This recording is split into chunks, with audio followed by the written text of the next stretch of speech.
Oubliez les grosses cylindrées rutilantes et gourmandes en essence, ces bolides n'auront peut-être bientôt plus la cote. La starlette du mondial de l'auto, la voici, c'est la voiture électrique.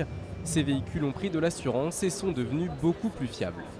C'est une révolution parce que grâce à la nouvelle technologie des batteries lithium que nous fabriquerons nous-mêmes, eh bien, nous sommes en mesure de proposer des véhicules qui sont très faciles d'utilisation au quotidien. Le véhicule électrique sort de la niche dans laquelle il était et maintenant on peut vraiment l'utiliser tous les jours pour aller au travail, pour aller chercher les enfants à l'école, faire ses courses. Preuve que ces voitures électriques se démocratisent, les constructeurs proposent pour la première fois au public de les essayer. La première chose qu'on remarque, c'est le silence, puisque bien sûr c'est une voiture électrique. Mais elle a aussi du répondant, il n'y a pas d'embrayage, donc c'est instantané. Ça a une bonne accélération. Les premiers modèles seront commercialisés mi-2011, comptez environ 15 000 € pour une version d'entrée de gamme, après déduction fiscale, toujours nettement plus que son équivalent à essence.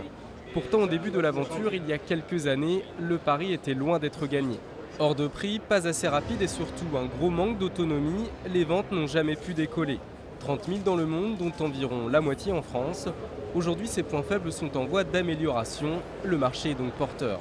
Le véhicule électrique tel qu'il est aujourd'hui, on peut estimer qu'à terme, c'est 20% de part de marché.